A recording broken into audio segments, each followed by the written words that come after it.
Hey, good morning. It's Tuesday morning. Hope you're doing great today. Hope you enjoyed yesterday's little exploration of Psalm 2. It's going to be fun to go through the Psalms together today and this week.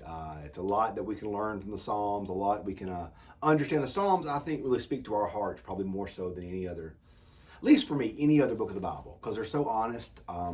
They have joy and pain and sorrow and hurt, and they have so much there that we can learn from. So I hope that you will enjoy these Psalms this week as much as I do. I could do the Psalms forever. Well, maybe not forever because there's only 150 of them. I could do them for 150 days rather. We could probably spend a lot of time on Psalm 119 because it goes on for a long time. But there's a lot that we can come to appreciate and learn from the Psalms. Today we're going to be in Psalm 8. I try to pick Psalms that are a little bit shorter so that we can really look into them, but that also encourage us in this time. This is one of David's Psalms. Not all the Psalms are written by David. Some are written by other writers, but this is one that was definitely written by David, where David writes these words: "O Lord, our sovereign, how majestic is your name in all the earth. You have set your glory in the heavens. Out of the mouths of babes and infants, you have founded a bulwark because of your foes, to silence the enemy and the avenger. When I look at the heavens, the work of your fingers, the moon and the stars that you have established, what are human beings that you're mindful of them, mortals that you care for them? Yet you have made them a little lower than God, crowned them with glory and honor. You have given them dominion over the works of your hands, and put all things under their feet, all sheep and oxen, also the beasts of the fields, the birds of the air and the fish of the sea, whatever passes along the paths of the sea. O Lord, our sovereign, how majestic is your name in all the earth." I love the Psalms. They really are like a hymn, or like a modern praise song, because they're so descriptive, and there seems to be just verses that mean a lot to us. Just like when your favorite hymn, your favorite song, there may be a certain verse that speaks to you especially, that's how I find the Psalms are. There's certain passages within certain Psalms that really speak to my heart, and this one,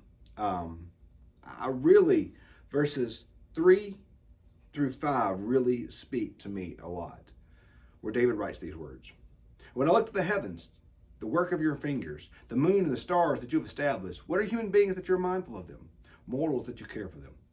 Yet you have made them a little lower than God, and crowned them with glory and honor." One of the most powerful things we can do in life, I think, really is look outside to creation. So often we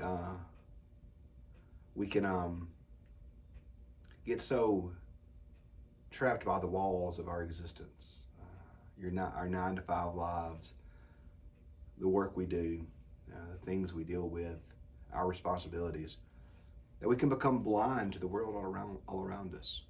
And one of the things that the Psalms call us to do is to look outside, to look around us, to see what God's doing, to see God's glory in other people, but honestly in creation.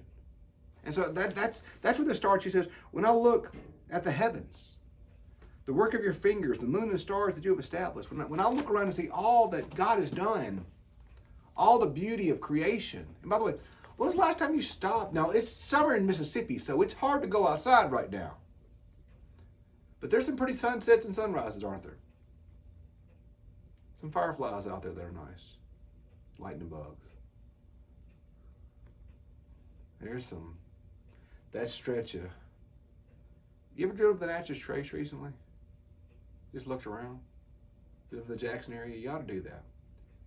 I know it's not a very efficient way to travel sometimes, but it's a good way to travel. I don't like it because I don't have the patience for it. You ever looked in the beauty of creation, really looked and pondered and said, wow, this is beautiful. This is truly beautiful. We get so busy we don't do that. You stopped and really considered that? Really look around? You stopped recently and looked at the starry sky? If you've seen the thunderstorm roll in, it's amazing.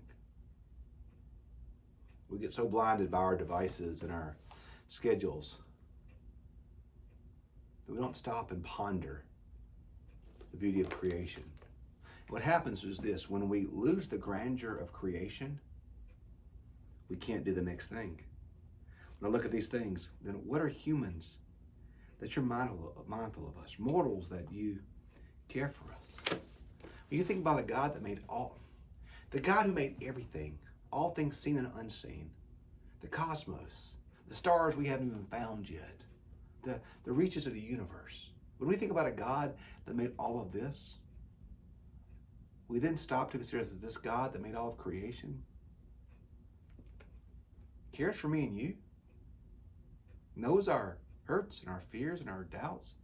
It's insane. It's crazy that this sovereign God of creation that made all things would stop to know my name, would stop to consider my hurts or my fears or my doubts, would stop to know the hairs upon my head.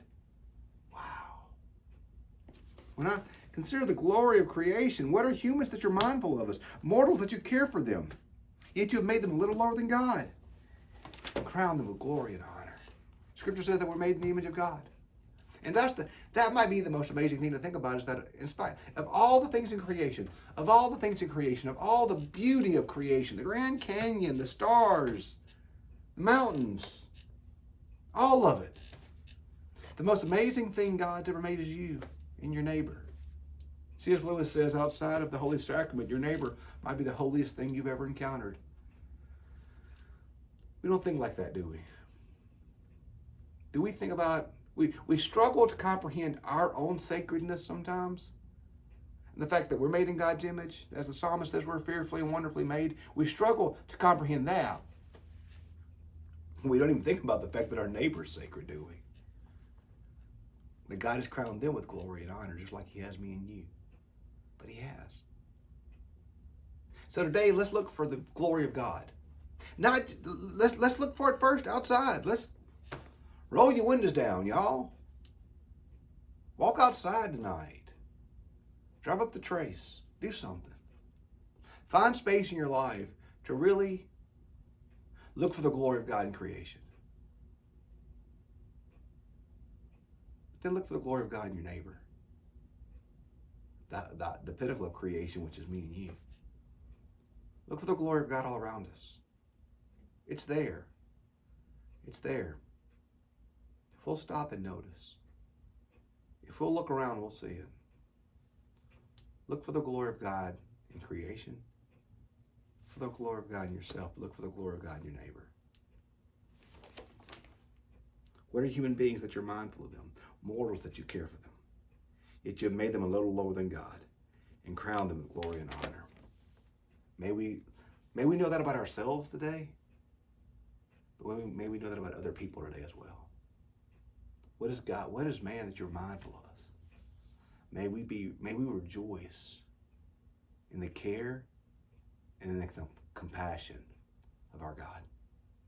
Hey, love you guys. Hope you have a great Tuesday today.